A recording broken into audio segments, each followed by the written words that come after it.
O transtorno de déficit de atenção e hiperatividade costuma se manifestar ainda na infância, principalmente quando as crianças iniciam a vida escolar. Inquietação, notas baixas e insônia podem ser sintomas do problema que afeta entre 3% e 6% de pessoas no mundo. E para falar sobre o diagnóstico e quais as alternativas para o tratamento, que recebemos aqui no estúdio Marco Aurélio Benvenuti, médico psiquiatra, também com a gente Fabiola Scherer Cortesia, psicóloga, e ainda Julia Kober, aluna do curso de jornalismo aqui da Unicino. Sejam bem-vindos ao Conexão, tudo bem? Olá, tudo bem? Sejam bem-vindos para essa conversa. Bom, doutora, a gente quer começar falando justamente das características desse transtorno, não é? O que ele é, afinal? O déficit de atenção e hiperatividade é uma doença neurobiológica de predisposição genética, e eu friso bem predisposição porque não é assim genética na medida em que exista determinado gene, né? Que atinge 3% a 5% da população no mundo inteiro, né? Na infância e na adolescência, e podendo, né, se estender à idade adulta em torno de 2,5% da população. Ela é crônica, não tem absolutamente nada a ver com o meio ambiente, com a educação, não é?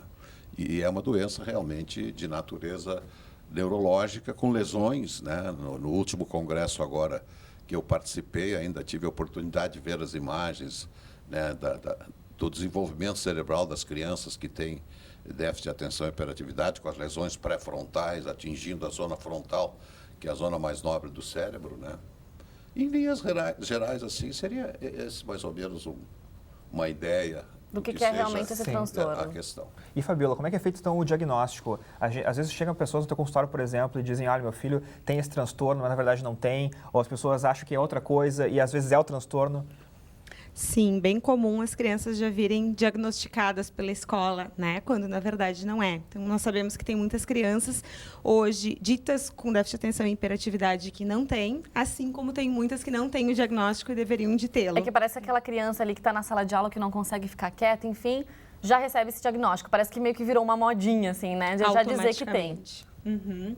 O que se pensa? Se pensa sempre num diagnóstico feito por uma equipe transdisciplinar, né? Então, o ideal é que tenha a avaliação do psicólogo, da psicopedagoga e do neurologista. Para, assim, fechar o diagnóstico e ter muito cuidado com as comorbidades, porque, às vezes, é um outro transtorno, às vezes é uma dificuldade na família, às vezes é uma situação específica. Então, tem que se ter muito cuidado, porque tem sintomas muito semelhantes ao déficit de atenção e hiperatividade, que pode acarretar com uma criança com um transtorno de humor bipolar, às vezes a própria depressão. A atenção não está ali. Então, pode ser confundido, e é esse cuidado que nós temos que ter. Bom, a gente está com o exemplo aqui do Julian, aluno do curso de jornalismo aqui da universidade, e foi diagnosticado com um transtorno aos 12 anos, mais ou menos, né, Julian? Como é que foi, então, esse diagnóstico? Foi bem como a doutora falou. Eu tinha uma fonoaudióloga, que eu tinha alguns problemas de dicção na época, e ela começou a achar meio estranho esse meu comportamento e tal, e ela pediu para minha mãe me encaminhar para uma psicopedagoga. Ela começou a fazer alguns testes ali comigo e tal. E depois, então, vamos levar o Julian para um neurologista. E então, foi lá que, depois de alguns exames, que chegou à conclusão que eu tinha, então, o diagnóstico de déficit de atenção e hiperatividade. E como é que era, assim, teu comportamento na época, para a gente entender um pouquinho? Na escola tinha reclamações? Tinha. Eu era uma criança muito agitada. E, não parava quieto na classe? Não parava quieto na classe. Eu fazia muita bagunça, assim, e também as minhas reações emocionais, assim, eram sempre bastante exageradas, assim, ou eu gritava, chorava, esperneava, assim. E isso sempre foi uma coisa que eu não conseguia controlar muito bem e que logo que eu fui diagnosticado e comecei a entender melhor, assim, que deu para lidar um pouco mais com isso. Mas isso foi numa época que o déficit de atenção e hiperatividade, que foi há 13 anos atrás, não era, assim, uma coisa que todo mundo, essa criança tem déficit de atenção. Não era tão falado, não era tão falado. Conhecido. Tanto que meus professores nem sabiam. Foi uma coisa até bem complicada, assim, apresentar isso para todo mundo e poder tentar tratar isso como uma questão até de saúde, assim, digamos, e não como uma é apenas uma desculpa, criança problemática. Só uma desculpa que os pais encontraram, assim. E, doutor, por que é tão difícil, então, esse diagnóstico? É exatamente por isso, é muito difícil, né? A gente pode se valer da radioimagem, da possibilidade clínica do profissional fazer o diagnóstico. E como a nossa psicóloga disse, eu acrescento, eu concordo com tudo que ela disse, e em cima do que ela disse, é muito comum o erro de diagnóstico. Né? E isto é da maior importância que se tenha bem presente, que pode ocorrer erro de diagnóstico causando sérios problemas. Né? A criança deixa de ser tratada porque não foi diagnosticada, ou daqui a pouco começam a tratar uma criança que absolutamente tem outro tipo de enfermidade que não déficit de atenção e hiperatividade. Mas realmente tem que ser uma pessoa muito bem preparada, treinada, um profissional que praticamente se dedique a esse tipo de doença, porque é realmente, na minha área, por exemplo, e nos neurologistas, mais de natureza infantil, o diagnóstico não é tão fácil, não. E, Fabiola, quais são os principais problemas que uma pessoa com esse transtorno passa pela vida?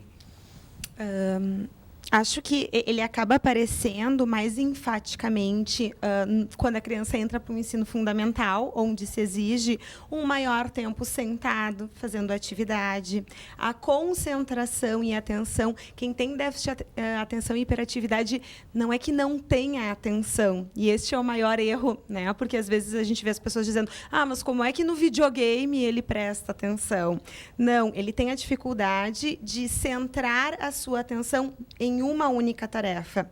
É como se ele estivesse com a atenção voltada para tudo que ocorre.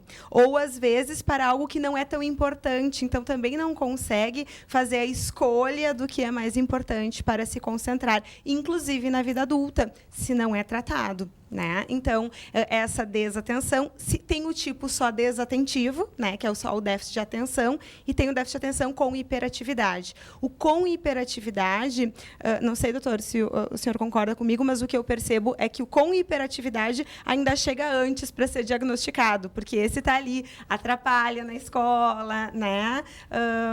Como tu dissesse, corre para lá, corre para cá, não para sentado, né? Diferente do desatentivo, que às vezes fica lá quietinho e está no mundo da lua, como a gente diz. Então, tem que se cuidar muito, né, para que este tipo também chegue ao consultório. E aí, com a hiperatividade, é essa dificuldade de ficar no mesmo lugar, numa mesma tarefa, atrapalha as amizades, porque às vezes eles querem muito começar uma brincadeira, quando a brincadeira inicia, já querem trocar de brincadeira, né? Então, os colegas sempre também... vai ser compreendido, claro, por outras Você já está crianças. rindo e está se vendo ali. Eu né? acho que ele está se identificando ali com as coisas que a Fabiola está comentando. Eu acho que tu acabou de resumir, assim, minha infância em um minuto, assim, porque é basicamente isso, assim, foi... Até, ainda bem que tu botou a questão do videogame, porque foi uma forma de eu conseguir, de eu perceber que eu conseguia, assim, me concentrar, ou ouvindo música, ou lendo. Então, a partir disso, não, tem uma salvação, assim, vamos achar uma forma, então, de me concentrar do mesmo jeito que me concentro no videogame nas outras coisas. O problema é que quando é uma coisa que a gente não considera muito do interesse também, como na época no colégio, assim, tentar achar interesse em matemática, física, era uma coisa, para mim, extremamente complicada. Agora, quando era história, português, literatura, eu conseguia encontrar ainda alguma coisa, mas era muito difícil mesmo se manter o foco, assim, em uma coisa específica. Doutor Marco, já falamos sobre os perigos do diagnóstico errado também, né? E claro, existe a medicação. Ritalina é muito usada, mas tem pessoas que acabam usando a Ritalina sem necessidade, né? Por outros fins. Quais são os perigos, então, do uso da Ritalina, doutor? O metilfenidato, que é a Ritalina, é uma medicação que se tem que ter muito cuidado com o uso dela, né?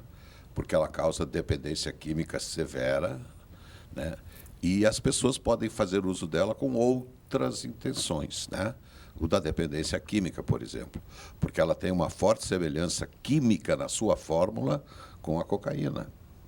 Então, tem que se ter muito cuidado. Daí a razão pela qual ela é muito bem cuidada, tem que haver receituários especiais fornecidos pela Secretaria da Saúde do Estado.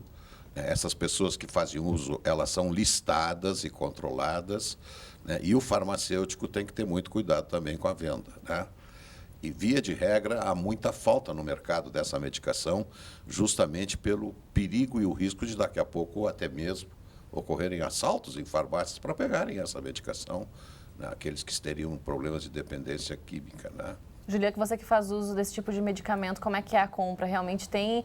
É bem regulado mesmo, enfim? Tem essa dificuldade de se comprar, tem que ter a receita, tudo certinho? De fato, que nem o doutor falou mesmo. Isso gera um problema mesmo. Até eu fiz um registro, assim, no último ano, de quantas vezes eu tive problema em conseguir nas farmácias por falta do remédio. Foram 4 vezes entre 2013 e 2014, justamente por causa disso. Até foi bem na época que foi divulgado uma pesquisa que o número da venda do Ritalina aumentou 700% ou 800% no Brasil nos últimos 10 anos, né? E eu acho que isso também influenciou muito, né, nesse limite no estoque, assim. E foi um grave problema, mas foi uma questão também de tentar se organizar antes, porque tu já começava, os farmacêuticos já estavam avisando, assim, com antecedência que ia acabar e tal. Então, eu já tentava buscar algumas receitas a mais, assim, fazer um certo estoque, assim, para Exato. garantir. Porque tem isso também, né, doutor? Como é que o paciente, ele está fazendo tratamento, ele vai ficar sem a medicação? Isso vai acabar interferindo com certeza. E vai haver síndrome de abstinência, né? Ele vai ter um craving, é tipo uma fissura, como qualquer dependente químico tem, porque o organismo vai acusar, né, a necessidade química da medicação. Então, ele tem uma síndrome de abstinência. Então, eu, por exemplo, quando tenho pacientes com déficit de atenção, eu entro em contato com o farmacêutico, comunicando que estou iniciando um tratamento para que ele tenha uma reserva de estoque. Importante isso também, né? E, Fabíola, tem alguma alternativa, então, para o tratamento desse transtorno? Além do uso do medicamento, quer dizer, esse Sim. paciente também é importante que ele continue fazendo acompanhamento com um profissional? Sem dúvida, porque a mudança no comportamento vai depender da terapia, né? A possibilidade, se é um caso mais grave e necessita de medicação, a medicação ajuda. Eu sempre gosto de comparar a medicação e o tratamento com a questão da fisioterapia, por exemplo, enfim, e a dor, né? Alguém que está com muita dor, ela não consegue fazer o exercício, ela não consegue fazer o tratamento da fisioterapia. Então, ela não faz o exercício ou faz o exercício muito limitado. Se ela toma uma medicação para dor, ela consegue se exercitar de maneira mais adequada e aí o movimento vai voltar. Na questão da medicação, no caso de transtorno de déficit de atenção e hiperatividade, quando necessário, ou outro transtorno, a medicação auxilia e, inclusive, tratamento ser mais eficaz, né? E esse tratamento vai fazer com que a criança e o adolescente também consigam lidar com esse ser diferente, porque tem algo de diferente aí, né? E orientar a família de como lidar com isso, porque muitas vezes aquele é o menino que é chamado o nome 10 vezes durante a aula, que a mãe diz, mas vamos, tu não te concentra, tu não quer nada com nada, tu é um bagunceiro, né? Então, para tirar esses rótulos e ter muito cuidado com esses rótulos e poder trabalhar efetivamente com a família e com a criança e o adolescente. Fabíola, de novo, concordo com o que tu disse, mas a medicação é fundamental, né, para que essas sinapses neurológicas, onde existem as enzimas neurotransmissoras, dopamina, serotonina, noradrenalina, serem ativadas, porque ela é uma doença crônica, né, para que se possa manter. Sem a medicação, não é possível nenhum avanço. Claro que todas as outras coisas que tu disseste a respeito de manejos dessa situação, eu concordo em gênero, número e grau. Mas a medicação é fundamental. É um problema bioquímico também. E esse paciente, em algum momento, ele vai conseguir deixar de tomar essa medicação, doutor? Ou não? Ele vai ter que ter esse acompanhamento? Enfim, o Julian, por exemplo, desde 2001, né, Julian, que você faz uso dessa medicação. Quer dizer, isso vai acompanhar a vida mesmo desse paciente? Ou tem algum momento que, bom, ele pode ser considerado curado? Tu repara que logo ali no começo eu disse que a estatística revela de 3 a 5% das pessoas da população mundial na infância e adolescência com a doença. E desses, vamos deixar em 5%, 2,5%, portanto a metade, poderão continuar com a doença na idade adulta. Esses, como é o caso do Julian, tem que continuar o tratamento com a medicação, sempre sendo avaliado pelo médico, o momento pelo qual, daqui a pouco, esses sintomas estejam esbatidos e não necessite mais da medicação. E pode acabar até evoluindo para a questão da impulsividade também, doutor? Não, a impulsividade, ela já aparece lá na infância, né? Como a Fabíola falou, nós temos o déficit de atenção, a hiperatividade e, em alguns casos, ainda a impulsividade, mas já aparece na infância, que é aquelas crianças que têm comportamento de risco. Isso aqui, no histórico delas, aparece assim, e o exemplo é do Julian, daqui a pouco a vontade de se atirar na frente de um trem, né?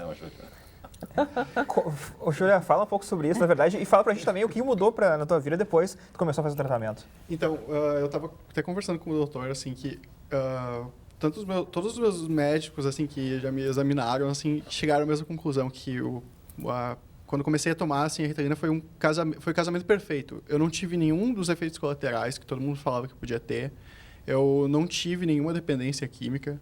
Eu já tive momentos que cheguei a ficar 2 anos sem tomar a Ritalina, não sinto essa necessidade. Eu estou apartando.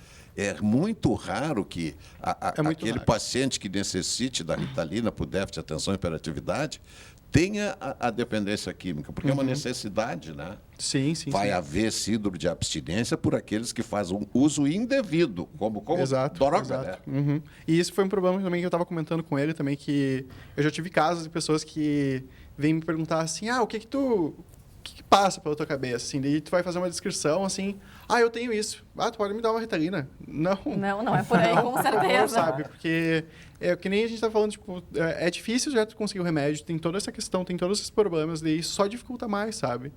Então, eu concordo também com a questão do tratamento. Assim, uso indiscriminado assim, do medicamento não tem cabimento, né? Realmente. Certeza. Por isso que é importante a gente estar comentando sobre isso, estar trazendo mais informações, para que as pessoas tenham isso mais esclarecido realmente do perigo que pode trazer para a saúde dela.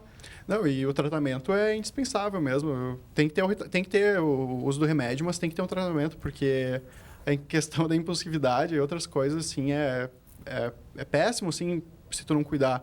A questão, tu ter hiperatividade e déficit de atenção, que nem estava falando pro doutor, eu acho uma coisa até perigosa, assim, de certa forma. Porque tu acaba fazendo... tu acaba entrando em situações, assim, que tu nem percebe, assim, que nem... uma vez eu fui atropelado, no estacionamento do mercado público. Eu tava indo em direção ao mercado, não cuidei do que estava acontecendo. Quando eu vi uma van, deu ré e me acertou.